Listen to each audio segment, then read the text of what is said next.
Look at these two cars standing together. Because this is not just Mercedes versus BMW.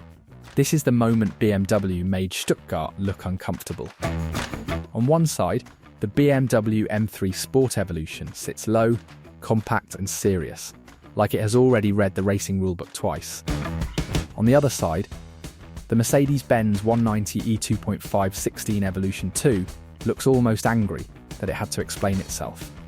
That rear wing is not decoration.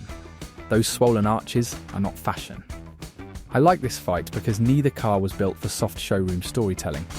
They were built because touring car racing turned small German sedans into public weapons, and suddenly Mercedes had to answer a BMW that refused to move aside any longer. Now, before we start throwing numbers around, just look at the difference in attitude. The BIM feels like a sharp tool, cleaner body, tighter cabin, brake ducts where fog lights should be, and every detail asking the driver to take it seriously. The Mercedes feels heavier in meaning. It has 4 doors, a proper trunk, and the basic shape of a compact executive sedan. But then Mercedes bolts on that wild aero, and the whole personality changes. This is why the story works. Bemble challenged Mercedes with precision, lightness, and racing confidence. Mercedes did not copy it. Mercedes answered like Mercedes, with more structure, more drama, and a small sedan that suddenly looked tired of being polite in public anymore. Before the wing, Mercedes was still trying to be Mercedes. The normal 190e was not born to scare BMW owners at traffic lights. It was compact, solid, tidy, and serious. The kind of small sedan that looked more interested in lasting 20 years than winning an argument on Sunday. Walk around a regular one, and you see restraint everywhere. Upright glass, clean doors, practical trunk, simple grille, nothing desperate. That is why the Evolution 2 feels so strange. Mercedes took this sensible little car and started adding pressure, wider arches, deeper bumpers, lower stance, serious wheels, and finally, that rear wing. It is almost funny. Stuttgart built discipline first, then taught it how to misbehave in public, properly today.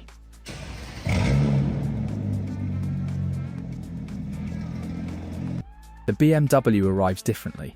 The M3 Sport Evolution does not look like a luxury car that discovered racing late. It looks like racing was the plan from the beginning. Come closer, and the little details start talking. The box flares, the low front apron, the brake cooling ducts where fog lights would normally sit, the simple coupe roofline, the adjustable rear spoiler. Nothing feels accidental. BMW was not trying to make the 3 Series look expensive. It was trying to make it useful on a circuit. I like that honesty. The car feels lighter even before it moves, like every panel, every opening, and every missing decoration has already chosen a side in the fight against weight and pride itself completely.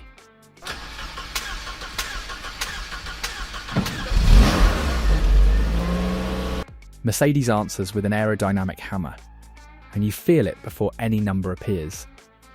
Look at the Evolution 2 from low front angle and the car almost looks annoyed. The bumper drops closer to the ground, the splitter reaches forward, the arches swell around those wide wheels, and the body stops pretending to be just a compact sedan.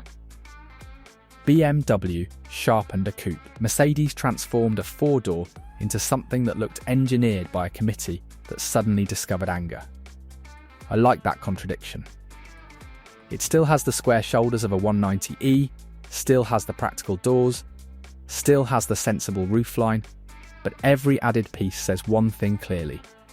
Racing has entered the office car without asking permission first.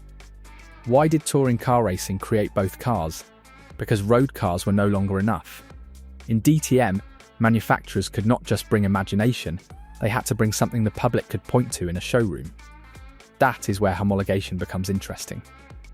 BMW did not build the Sport Evolution only because collectors needed posters. Mercedes did not build the Evolution 2 because the regular 190e needed more attention outside hotels. These cars existed so racing teams could use better engines, better aero, wider tracks, stronger brakes, and smarter details. That is the beautiful trick.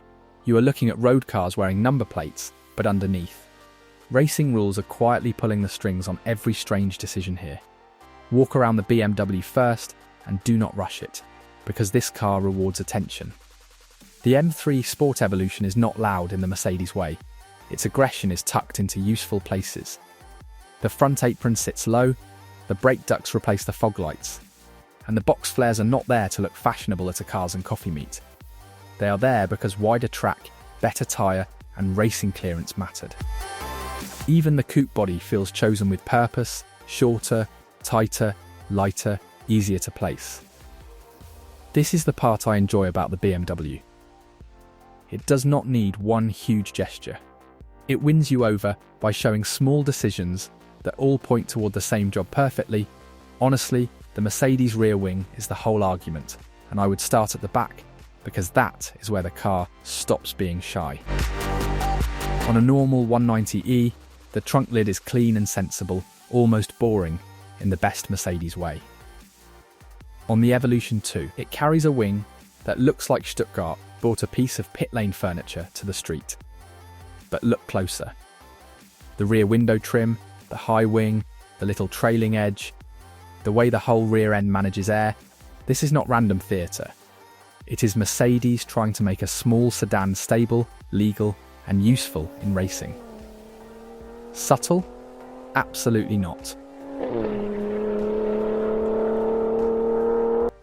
Interesting? Completely. And slightly ridiculous too, which helps the story enormously. Now compare the front ends, because both cars tell the truth differently. On the BMW, the missing fog lights are one of those details a casual viewer might skip, but a car person notices immediately. That space becomes brake cooling, which tells you BMW was thinking about repeated hard laps, not just magazine photos. On the Mercedes, the low front splitter changes the attitude of the whole car. It makes the nose feel heavier, closer to the road, more serious.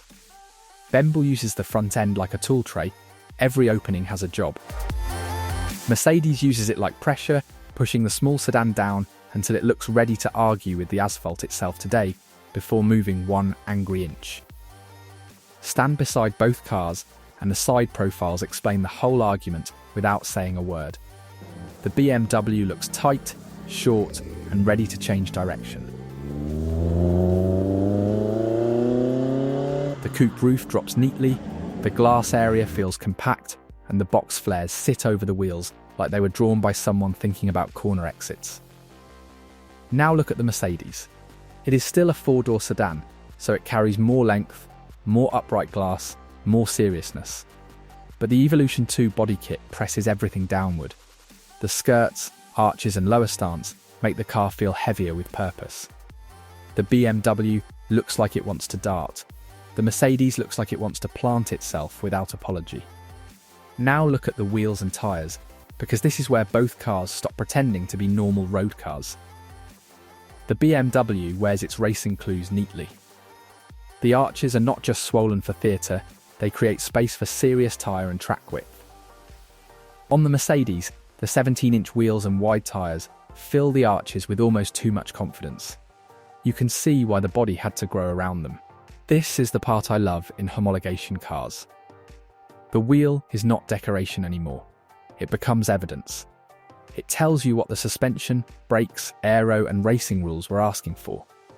If a car's shoes look this serious, something underneath is not joking either today. Open the BMW door and the mood changes from bodywork to business.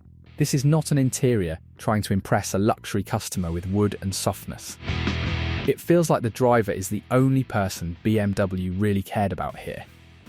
The seats hold you tighter, the steering wheel sits with purpose, the gauges are simple, and the oil temperature idea tells you more than any fancy trim could. I like interiors like this because they are honest. Nothing asks for applause. Everything asks whether you are ready to drive properly. Even the cabin size works with the car's character. Small, focused, slightly serious. It feels less like entering a lounge and more like putting on racing gloves now. Open the Mercedes door, and this is where the Evolution 2 becomes more interesting than the wing. Outside, it looks like it wants to fight on television.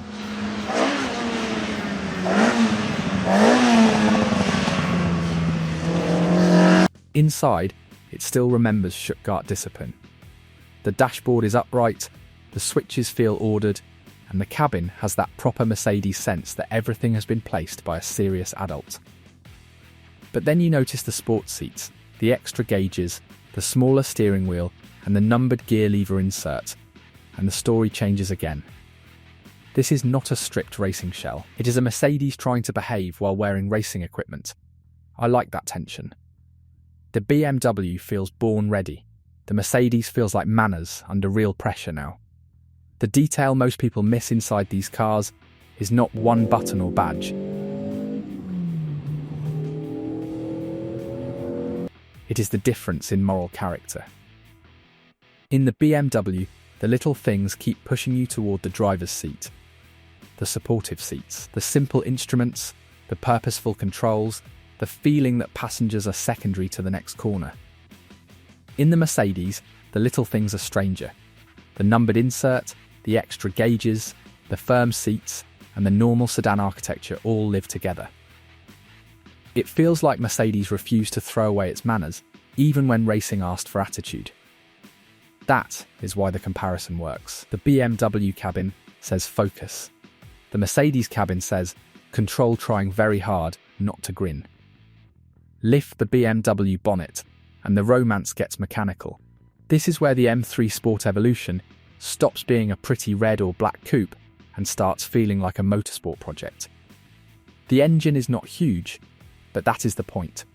It is a 2.5-litre four-cylinder that wants revs, response, and commitment. Look at the layout, the intake side, the way everything feels packed for purpose instead of decoration. I like that BMW did not try to win by stuffing in a lazy big engine. It made the small engine sharper.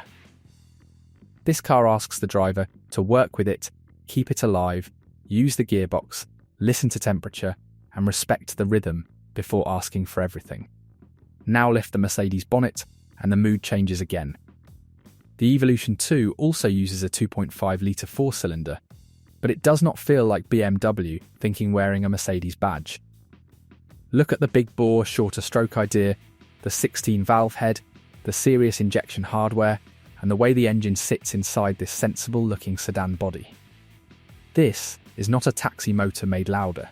Mercedes had to make an engine that could breathe high, survive racing pressure, and still feel engineered rather than frantic. That is what I respect here. The BMW engine feels like a knife in your hand. The Mercedes engine feels like a machine tool that learned how to shout back, right beneath the bonnet. Gearboxes tell you more than brochures, and this is where both cars become personal. In the BMW, the manual gearbox feels like part of the challenge. You do not just sit there and let the car perform for you. You choose the gear, you keep the revs alive, you make the engine stay in its happy place. That is the fun. The Mercedes manual feels different. It belongs to a car that still has weight, structure, and Mercedes seriousness around it. I would not call it delicate. It feels more deliberate, like each shift is part of a larger machine doing its job. The BMW invites quick hands. The Mercedes asks for respect before speed fully arrives, once road opens ahead. Suspension is where the philosophy becomes physical. The BMW feels like it wants the shortest path through a corner. Lower mass, sharper steering, and that compact body make it easy to imagine the car changing direction before your brain has finished the order. It is not about comfort first. It is about response. The Mercedes takes a different route. With its wider stance, serious tyres, and more complex rear suspension thinking, it feels like it wants to sit down on the road and control the surface. I like this contrast because neither solution is stupid. So here is my honest verdict. The BMW M3 Sport Evolution is probably the purer driver's car, and pretending otherwise would be disrespectful. It feels lighter in thought, sharper in purpose, and closer to the racing idea from the beginning. But the Mercedes-Benz 190e Evolution 2 is the car that owns the story for me. It is the stranger transformation, the bigger shock, the moment a serious Mercedes sedan stopped being calm and grew a wing. because BMW had pushed too hard. One car is the racing knife. The other is the aerodynamic hammer. If I had to drive one, I might choose the BMW. If I had to remember one, Mercedes wins forever in my head.